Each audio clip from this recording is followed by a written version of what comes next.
Thanks for listening to the Free-For-All After Party from Fox 4. The best news, sports, and weather is available anytime at fox4news.com. Now, enjoy the show.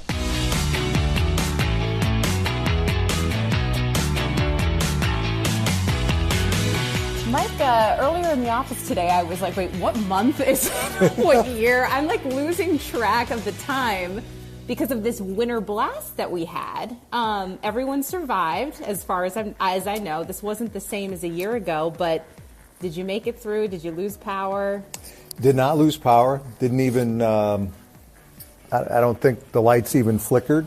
We were very lucky in that way. You're right, it wasn't nearly as severe. I have to credit our weather people. We complain about them so much. You know, we don't, but people in general do. But I think they nailed this one. They told us what was going to happen, when it was going to happen, and it happened. So I think people were kind of ready for it. Did you do anything? Did you just sit at home, drink a couple Mars? Well, we did have a little wine from time to time. You know, use the fireplace a little bit. That was very nice, and just sort of hung out at the house. As you know, we worked from home for a couple of days there, and had a few things going on in sports to keep track of. And then we did go out Saturday night, and you could tell people were really ready to go. I mean, it was just sort of bustling, which was cool. It's amazing how the roads changed from one day to the next. Yeah, your pictures at White Rock from the day before the storm hit, it was like 62 degrees out.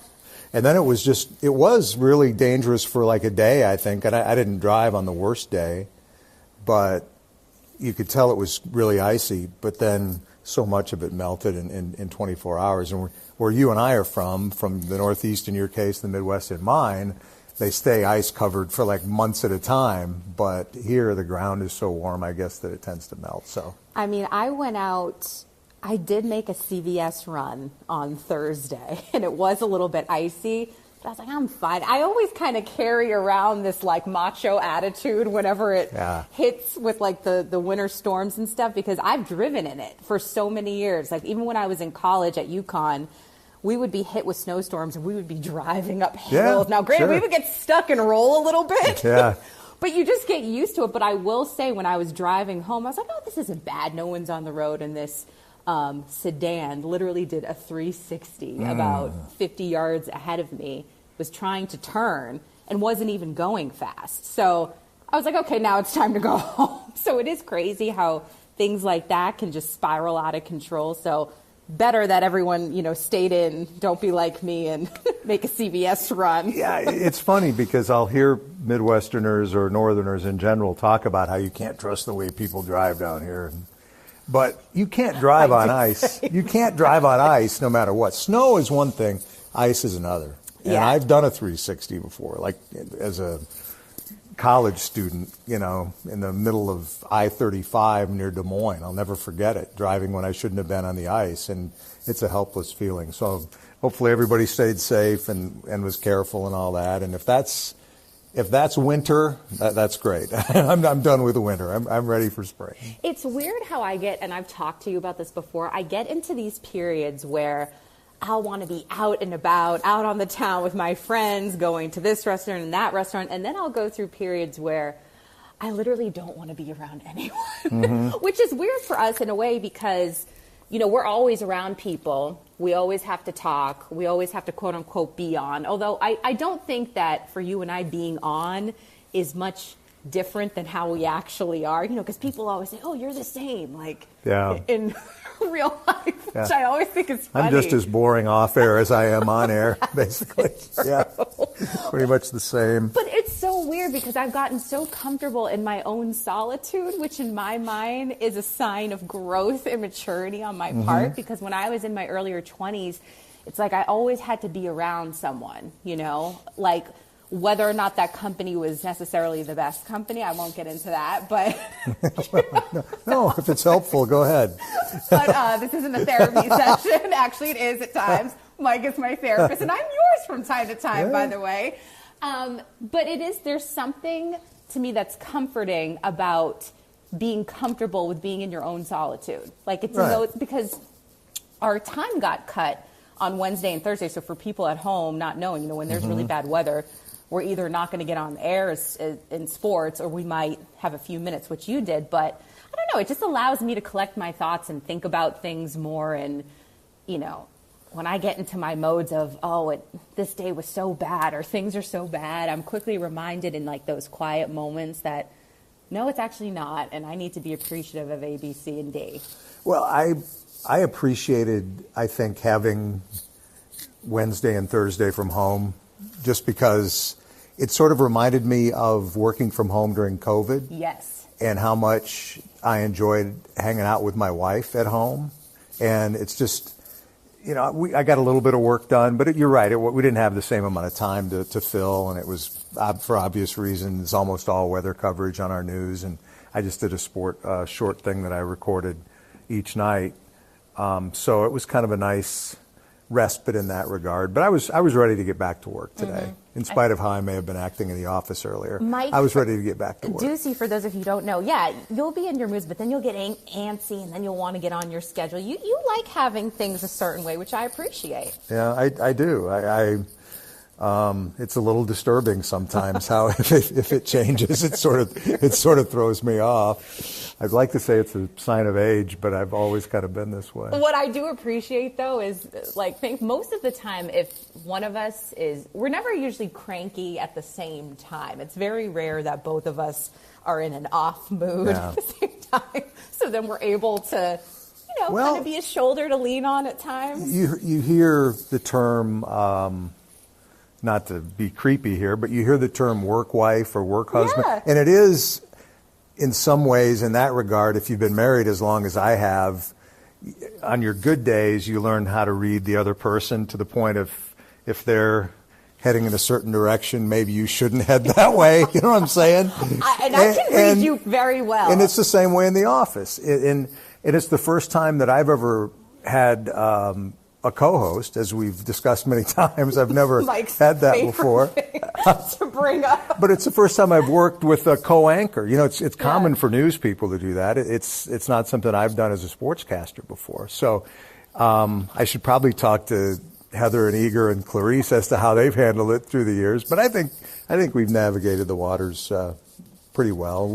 Landry, our producer, is in there now as sort of a buffer as well. He really is. He's a talkative guy, that one. I like it. He's enjoying himself, and thank God he's in there. That's all I can say. The period Thank you, of Landry. us Don't not ever having leave. a producer, there were some rough, and that's the thing that you guys might not realize. Like when we're in there, in terms of the show, what you see is what you see on TV, but what you might not realize is that we do typically have a sports producer that's dedicated to us, who is pretty much in constant contact with us throughout a work day, paying attention to stories that break. So we're always in communication with him. And he's been a really nice addition to the office. But another thing I don't, take for granted is the fact, and this is part of the reason I think why we're doing this, is because, I think we have a good chemistry. People are always, I'm sure they've asked you too, what is our dynamic like? Because we're 3 decades apart in age, what I mean? Which you continually remind me of.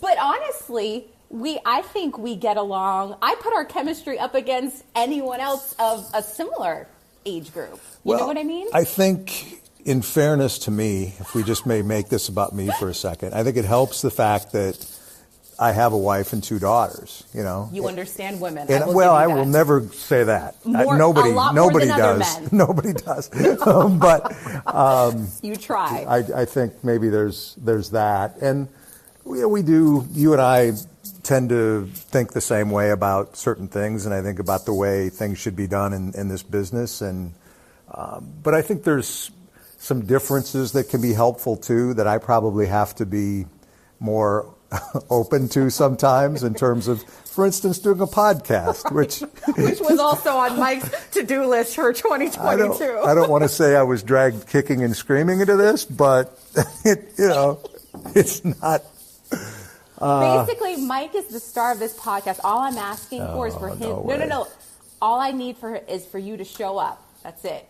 We'll take care of the rest. You don't have to worry about the technicalities, because I know how much you love technology and all of that. I'm trying. We just need you to bring the charisma. But yeah, why are we doing this GD thing, which is short for damn? I don't know if I can say that. If I can't, Mark, edit that part out. GD. Well, from what you've told me, we're doing it because we don't have enough time to talk on our show every night. 15 minutes or whatever isn't enough, and it's. I don't want to say we're doing it because everybody else is doing it. I don't think that's the reason. I think we're doing it because we do have some thoughts on things that maybe we don't share on the air or don't have time to expand upon on the air, and maybe pull back the curtain a little bit like we're doing now on some things. And then when it comes to sports topics or maybe other current event topics, just have a chance to sound off. Yeah, I would agree. And I would say I hope we get to the point where we can have a guest once in a while too. Absolutely. Because we would have more time to share with, if we can get a big name guest now and then, or I think a media guest that we enjoy having on Free for All to maybe keep them around a little longer to have some fun in this format too. Yeah, I just think it's basically, like you said, like an extension of our show, and allows us to, go off the cuff a little bit more than we're able to, because, keep in mind for those of you who do watch us, and for those of you who listen to radio shows like The Ticket, for example, there are a lot of things radio guys can say on their platform that we cannot even broach on air, just because of the differences in the platform that we're on. But I do think a podcast lends itself to being able to kind of, stretch that rope a little bit more. Well, that's my point of reference, and I love The Ticket and listen all the time, and we have their guys on quite often.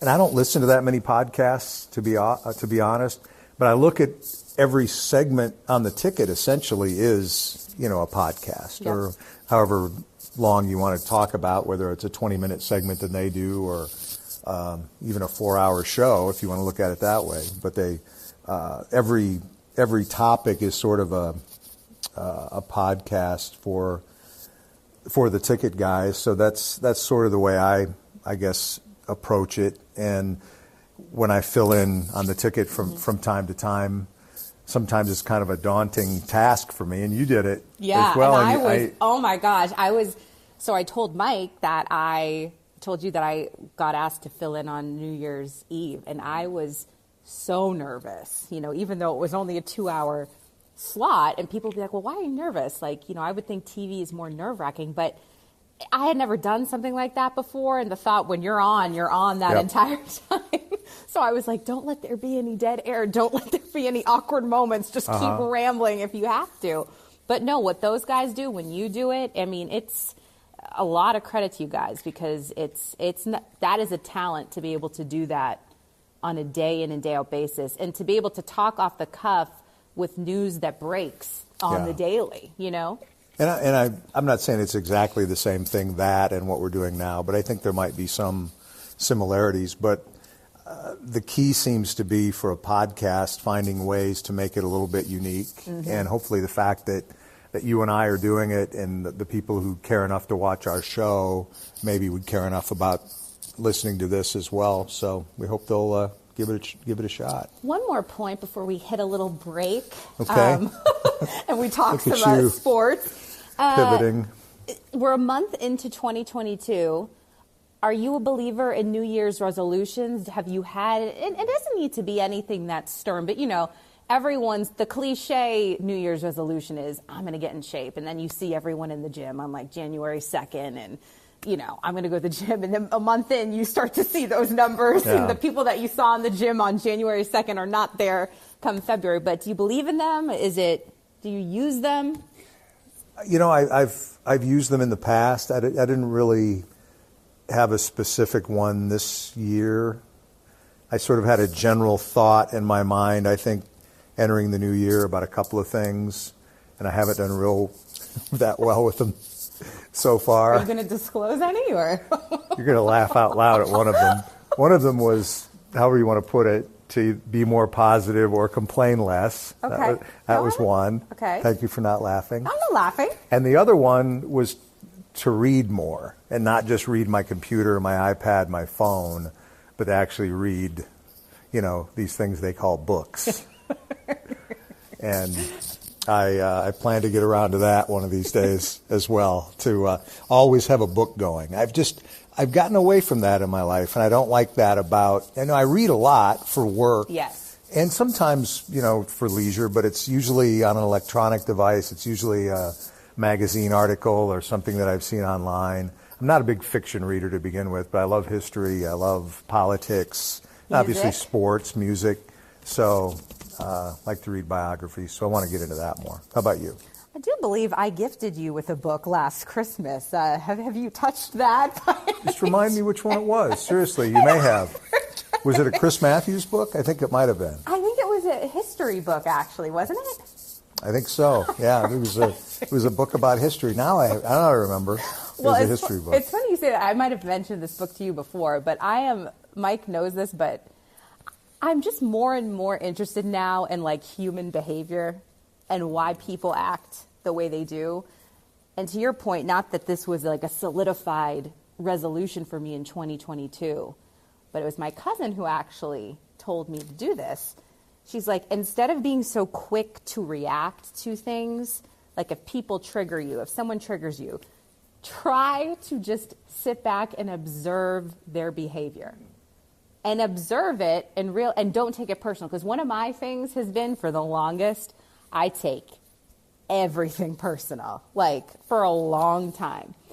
And then I've just started to realize that people's behavior and actions, it's really nothing to do with me.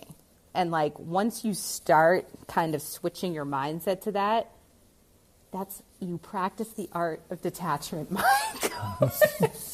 Can you tell I've been reading? Well, I think there are times I can tell. It's never going to be one hundo, as you kids say. It's not going to happen overnight. I can pop off real quick. That's the thing about me. You know what bothers me? It's like one of the pet peeves that I've gotten from people, including two of my girlfriends here, who always like to say, Sam, you're just too nice. And I resent that. And these girls know who I'm talking about, Annie, sure. Lynn Ann. I love them to death, by the way. But no, I'm actually not. I feel that I try to give everyone the benefit of the doubt, right? Mm-hmm. But once you show me who you are, more than once, if you push me to the brink, then you will see a different side of me. But to be honest, I don't want that other side to come out. So I try to handle myself in a way that, you don't see Boston Sam come out, or Hurricane Sam, or Tornado Sam. But that is something I've had to practice.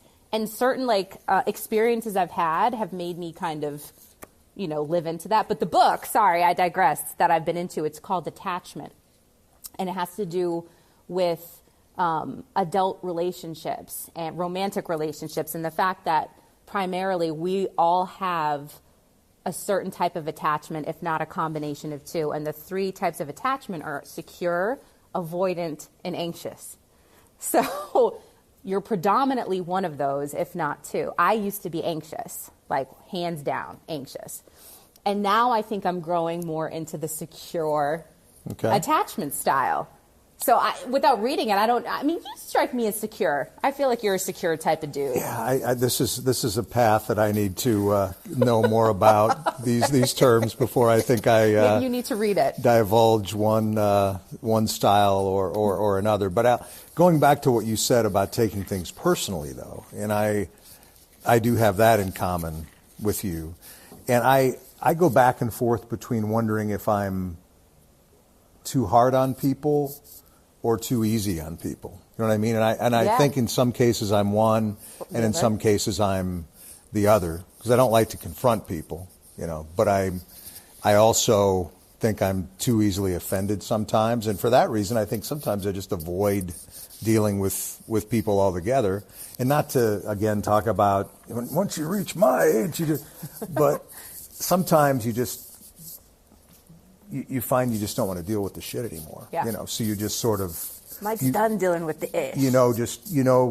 What you want to deal with and what you don't, and the types of people you want to deal with and the types of people you don't. So that determines just sort of the relationships you pursue in the first place. So that's why don't have any friends, I guess. So. So in other words, guys, as this thing goes on, I mean, we might have a therapy session from time to time. Put in your questions. Apparently so. We'll give our advice. I thought this was a sports deal here. I'll give it from my perspective. Mike can give from his. But yeah, we're going to take a break. We're going to talk about the big story nationally in sports, Brian Flores and the stand that he's taken against the NFL. We'll be back.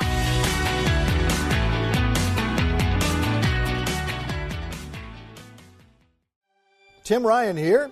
And I'm Lauren Prisball, here to remind you that Good Day's here for you tomorrow morning with local news, weather, and traffic. We have a lot of it. 6 hours to be exact. What does that mean for you? Traffic hotspots, constantly changing weather conditions, too. So much going on here and all around the world. We'll bring you all of it. No matter when you start your day, live and local, that's Good Day. 4 to 10 a.m. on Fox 4. See you in the morning. All right, we're back. Yep, Mike loves he takes any opportunity to sing. In another life, you were a singer. All right, Mike. I was. In fact, I'll bet I've sung at 10 to 12 weddings in my life. Have you really? Because I was, an athlete in high school, but also we were such a small... Star baseball player? Yeah, not star.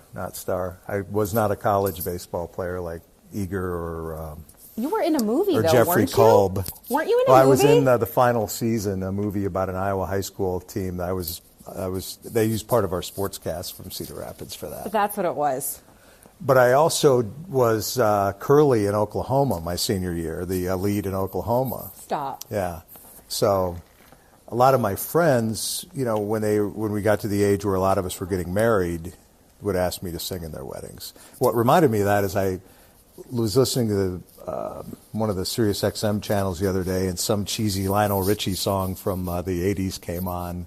And I thought, God, I sang that song in a way. It wasn't Endless Love. It was another Lionel Richie song. But and did people like you? Anyhow. Do they like me singing? Yeah. Oh, God, yes. I mean, it was universal praise. Mike likes to break out into song every once in a while in the office. All right, let's talk some actual sports. This one more of a serious matter, and it has to do with ex-Dolphins coach Brian Flores, who filed a class action lawsuit against the NFL last week, accusing the league of systemic racism in terms of, equal opportunities, for people of minorities to have those opportunities to be head coaches. And when this story broke, you said, this is going to be something that this is just the beginning, basically. I think it is, and we've wondered this before when this topic has come up. To me, this is two different topics in a way, and I'm not sure which one has the potential of being more devastating to the NFL. We've known for a long time that the hiring practices are, discriminatory, frankly. When you look at the number of black head coaches, it doesn't make any sense for a league that's 70% black in terms of players to have one black head coach. There are fewer now than there were when the Rooney Rule was first brought into play 20 years ago. The tough thing is, you have individuals making these decisions in terms of whom they can hire, and I don't know from an NFL standpoint exactly what the league can do to force owners' hands in this regard. I think with general managers, it's gotten to a point where hiring of general managers, there are draft choices involved sometimes, and maybe that kind of thing can be done. Roger Goodell will say all the right things. Whether the owners will actually follow suit, I don't know. But to me, Sam, the other part of this, the fact that Flores, and I think probably has proof of this, says that the owner of the Dolphins was offering to pay him to lose games to get a higher draft pick. Yeah, that's and if that was going on you can only imagine, that's gone on amongst many teams throughout the years. And then the text exchange with him and Bill Belichick. Oh, my God, yeah. I can't even imagine being, and the fact that that's out there now and a part of this whole lawsuit. I mean, it's, I give Brian Flores a ton of credit. It's a courageous act that he's doing. And like he said, I mean, will he coach in the NFL after all is said and done? See, and I disagree with a lot of people who are just saying, oh, man, he's costing himself his career. I think there may be more pressure than ever to hire him now. And that's a good thing. I mean, the guy got fired after 2 straight winning seasons. I mean, and there's undeniable proof that black head coaches have been given less of a chance even after they've become head coaches. Marvin Lewis is about the only exception to that, I think, who had a lot of mediocre seasons with the Bengals but continued. But he had a lot of good seasons, too, and made the playoffs a lot. But there are just other cases where guys just haven't been given much of a chance at all compared to their white counterparts, even once they've gotten into the job. So, I mean, change is something that has to take place, right? Yeah. And I mean, the only way that it happens is if acts like this, if someone is bold enough to really take a stand, which we obviously saw that with Colin Kaepernick. Now we see it with Brian Flores. Tony Dungy, I believe, was the guy that came out in full support of him too. And there are others that I'm sure will after this. It's a difficult thing, to your point. And then, you immediately had the NFL coming out with a statement saying that his accusations held no merit. You had John Elway come out and say that he considered Flores a candidate. And I believe Flores accused him and the higher-ups of being, was it intoxicated? Or was that hungover, it? Hungover, yeah, for the One interview. or the other. Yeah. So it's messy.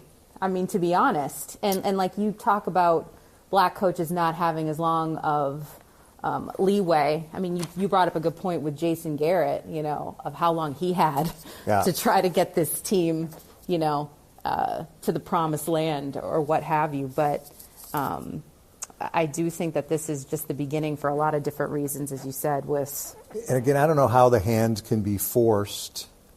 I do know that, again, the potential tanking of games is the thing that may really get the attention of the NFL, because you have the whole betting aspect now too, the whole gambling aspect.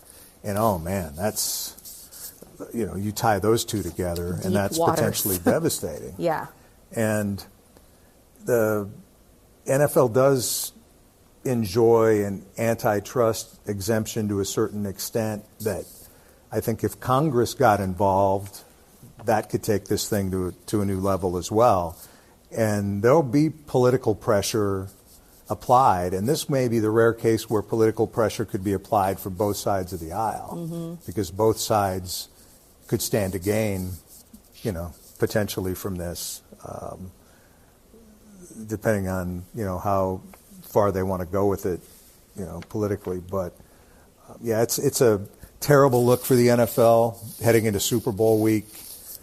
Again, Goodell, I guess, is having his news conference as he normally would on Super Bowl week, and suddenly that takes on an entirely new tenor. Shape and form. This was going to be about the fantastic playoff games so far, and Tom Brady retiring, and on. But now this is top of mind, and it should be. And it's not something that's going away. It's not. This is going. I don't think it is. I mean, again, we've had instances before where the topic of the NFL not having enough black head coaches has been out there, and then it goes away to the point where Mike Tomlin's the only black head coach now. So we say it's not going away, but maybe this will have more teeth than other times that it's come up have. And one more point on that. It's interesting when you compare the NFL to another league like the NBA, where if we're just looking at them from a broad scope, you would probably look at the NBA and say, they're light years ahead in terms of diversity and that sort of thing. In this past season, 14 coaches out of 30 have been black head coaches. But 8 of those 14 black coaches in the league have only been elevated since March. So, even while I do think the NBA does a great job in terms of,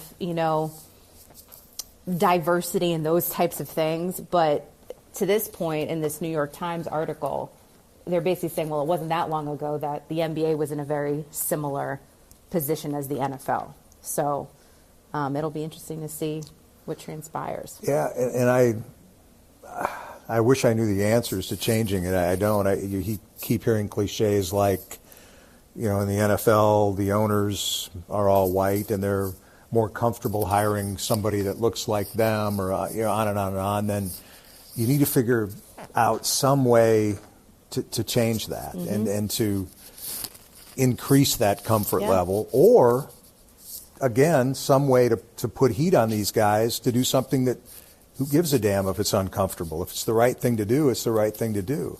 And the history of,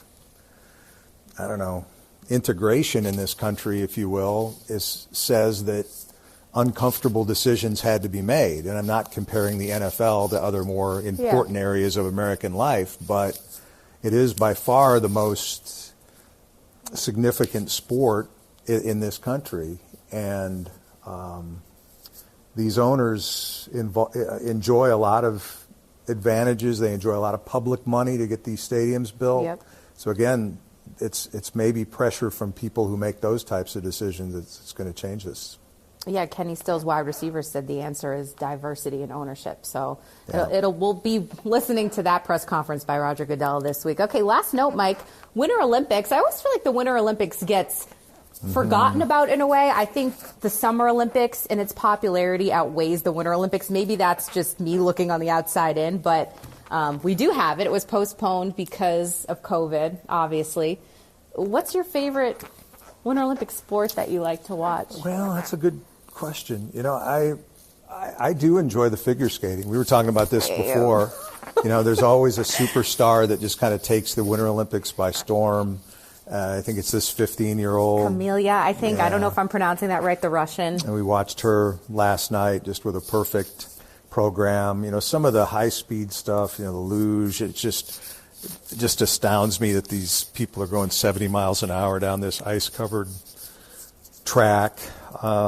It's all impressive. I mean, curling doesn't do much for me, but I guess I could appreciate the precision of it. But ski I don't quite jumping, understand it. Yeah, my first TV job in Wisconsin, there was a ski hill near La Crosse, Wisconsin, and they had an international ski jumping competition every winter, and I'd go out and shoot that thing, the videotape of that thing, and I sort of fell in love with that sport then, just to see it in person. So that's cool to watch on TV too. Yeah, I've always grown up watching figure skating. I secretly wish, that I could. The only thing I was ever good at was swimming, but my mom tried to get me to ice skate when I was little. I spent maybe 30 minutes out at the rink. My toes were frozen. I started crying hysterically. My Nana had to drag me off the ice. But I used to love Michelle Kwan. I was so upset when she didn't beat Tara Lipinski for gold because I just there was something about her that I loved. But this young lady, this Russian, Camelia, if I'm pronouncing it right,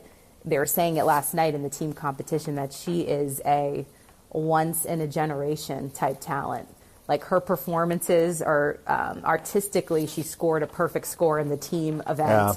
And technically, she's doing what a lot of men can't do. So I'm trying to put all of you on to figure skating. The individual competitions, I believe, don't start until next week. So you have some time. But I think that's going to do it for us. Yeah, I'm not as into the Olympics this time around. I guess they did kind of sneak up on me. Plus, they're not on Fox, so I'm not allowed to care that much about them. Yeah. Sam, back to you. All right. That is going to do it for this second edition of the pod as I'm sipping on this virgin lemonade. And, until next time, Mike, your final thoughts. Just have a great week, however many days between now and the next podcast. We'll try to do better next time. Super Bowl week, so that'll be fun. Yeah. We'll maybe set up the Super Bowl or break down the Super Bowl, depending on when we hit it next time. We got to give a prediction at some point beforehand. We'll probably have Thursday, to do. Friday, we'll post again. So we'll be checking in soon, y'all. Take care.